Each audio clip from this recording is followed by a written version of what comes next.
जय माता दी। दुर्गा सप्तशती का द्वितीय अध्याय शुरू करते हैं, जिसका नाम है देवताओं के तेज से देवी का प्रादुर्भाव और महिषासुर की सेना का वध। वीडियो शुरू करने से पहले अगर आप इस चैनल पर नए हैं तो इसे सब्सक्राइब जरूर करना, बेल आइकन जरूर दबाना ताकि आपको मेरी आने वाली हर वीडियो की नोटिफिकेशंस मिलती रहे। तो वीडियो शुरू करते हैं। विनियोग। ओम मध्यम चरित्र के विष्णु ऋषि महालक्ष्मी देवता उष्णिक छंद शाकंभरी शक्ति दुर्गा बीज वायु तत्व और यजुर्वेद स्वरूप है। श्री महालक्ष्मी की प्रसन्नता के लिए मध्यम चरित्र के पाठ में इसका विनियोग है। ध्यान। मैं कमल के आसन पर बैठी हुई महिषासुर मर्दिनी भगवती महालक्ष्मी जी का भजन करता हूँ, जो अपने हाथों में अक्षमाला, फरसा, गदा, बाण, वज्र, पद, धनुष, कुंडिका, दंड, शक्ति, खड्ग, ढाल, शंख, घंटा, मधुपात्र, शूल, पास, चक्र धारण करती है तथा जिनके श्री विग्रह कांति मूंगे के समान लाल है। ऋषि कहते हैं, पूर्व काल में देवताओं और असुरों में पूरे 100 वर्षों तक घोर संग्राम हुआ था। उसमें असुरों का स्वामी महिषासुर था और देवताओं के नायक इंद्र थे। उस युद्ध में देवताओं की सेना महाबली असुरों से परास्त हो गई। संपूर्ण देवताओं को जीतकर महिषासुर इंद्र बन बैठा। तब पराजित देवता प्रजापति ब्रह्मा जी को आगे करके उस स्थान पर गए जहां भगवान शंकर और विष्णु विराजमान थे। देवताओं ने महिषासुर के पराक्रम तथा अपनी पराजय का यथावत वृत्तांत उन दोनों देवेश्वरों से विस्तार पूर्वक कह सुनाया।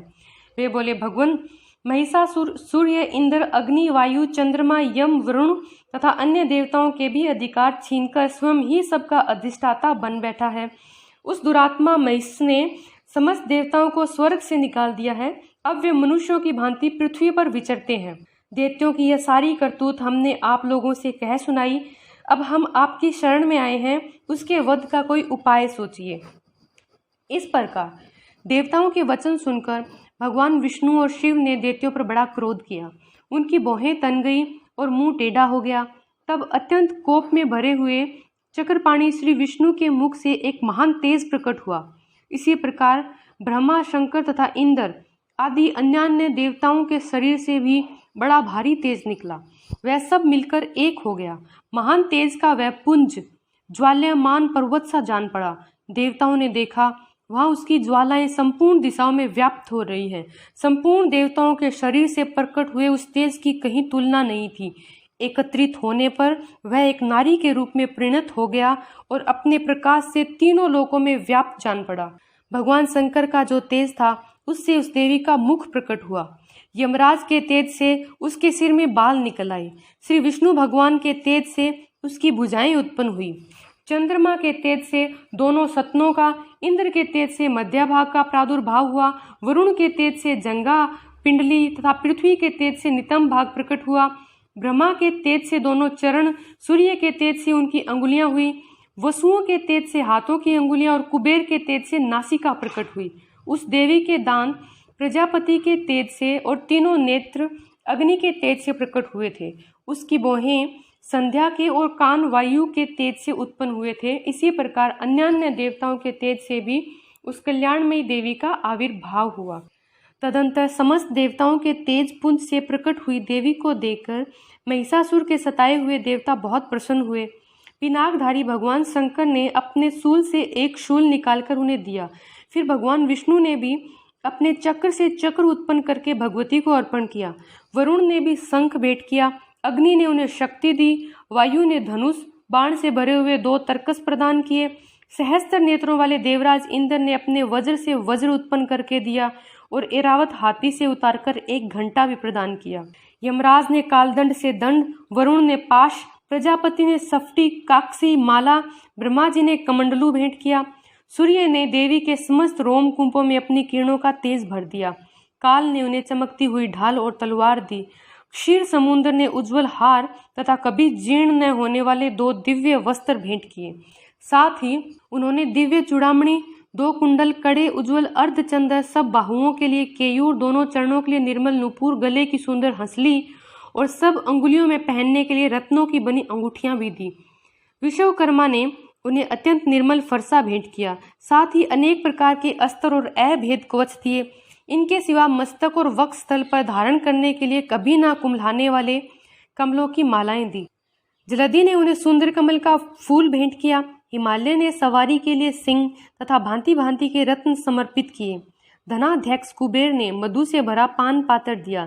संपूर्ण नागों के राजा शेष ने, जो इस पृथ्वी को धारण करते हैं, उन्हें बहुमूल्य मणियों से विभूषित नागहार भेंट दिया। इसी प्रकार अन्य देवताओं ने भी आभूषण और अस्त्र शस्त्र देकर देवी का सम्मान किया। तत्पश्चात उन्होंने बारंबार अट्टहास पूर्वक उच्च स्वर से गर्जना की। उनके भयंकर नाद से संपूर्ण आकाश गूंज उठा। देवी का वह अत्यंत उच्च स्वर से किया हुआ सिंहनाद कहीं समा ना सका। आकाश उसके सामने लघु प्रतीत होने लगा। उससे बड़े जोर की प्रतिध्वनि हुई, जिससे संपूर्ण विश्व में हलचल मच गई और समुद्र कांप उठे। पृथ्वी डोलने लगी, समस्त पर्वत हिलने लगे। उस समय देवताओं ने अत्यंत प्रसन्नता के साथ सिंह वाहिनी भवानी से कहा, देवी तुम्हारी जय हो।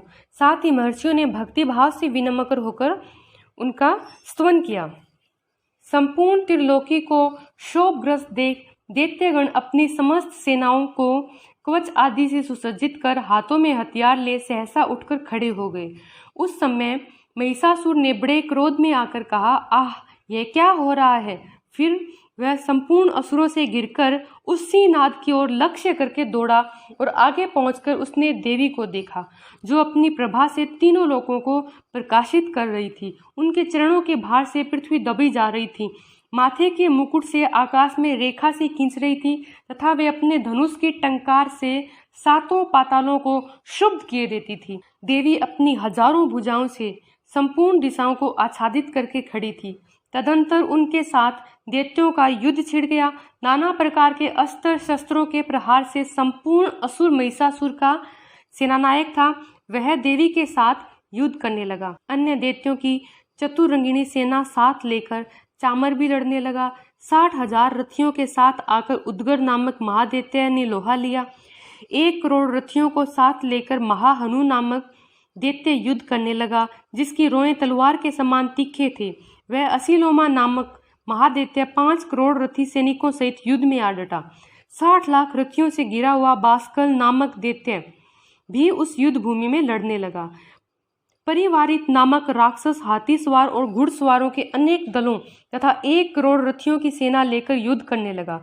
बिडाल नामक दैत्य 5 अरब रथियों से गिरकर लोहा लेने लगा। इसके अतिरिक्त और भी हजारों महादैत्य रथ, हाथी, घोड़ों की सेना साथ लेकर वहां देवी के साथ युद्ध करने लगे।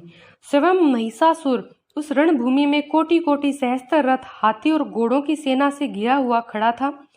वे दैत्य देवी के साथ तोमर, भिंदीपाल, शक्ति, मुसल, खड़ग, परशु, पटिस आदि अस्त्र शस्त्रों का प्रहार करते हुए युद्ध कर रहे थे। कुछ दैत्यों ने उन पर शक्ति का प्रहार किया, कुछ लोगों ने पाश फेंके तथा कुछ दूसरे दैत्यों ने खड़ग प्रहार करके देवी को मार डालने का उद्योग किया। देवी ने भी क्रोध में भरकर खेल खेल में ही अपने अस्त्र शस्त्रों की वर्षा करके दैत्यों के वे समस्त अस्त्र शस्त्र काट डाले। उनके मुख पर परिश्रम तथा थकावट का रंच मात्र भी चिन्ह नहीं था। देवता और ऋषि उनकी स्तुति करते थे और वे भगवती परमेश्वरी दैत्यों के शरीरों पर अस्त्र शस्त्रों की वर्षा करती रही। देवी का वाहन वह सिंह भी क्रोध में भरकर गर्दन के बालों को हिलाता हुआ असुरों की सेना में इस प्रकार विचरने लगा, मानो वनों में दावानल फैल रहा हो।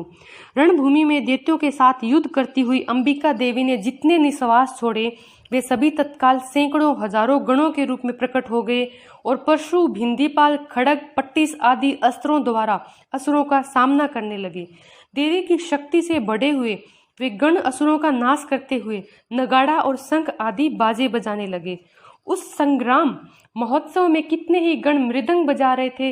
तदंतर देवी ने त्रिशूल से, गदा से, शक्ति की वर्षा से और खड़ग आदि से सैकड़ों महादैत्यों का संहार कर डाला। कितनों को घंटे के भयंकर नाद से मूर्छित करके मार गिराया। बहुत तेरे दैत्यों को पास से बांधकर धरती पर घसीटा।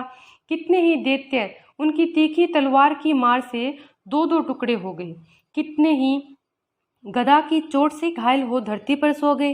कितने ही मूसल की मार से अत्यंत आहत होकर रक्त वमन करने लगे। कुछ दैत्य शूल से छाती फट जाने के कारण पृथ्वी पर ढेर हो गए। उस रण भूमि में बाण समूहों की वृष्टि से कितने ही असुरों की कमर टूट गई।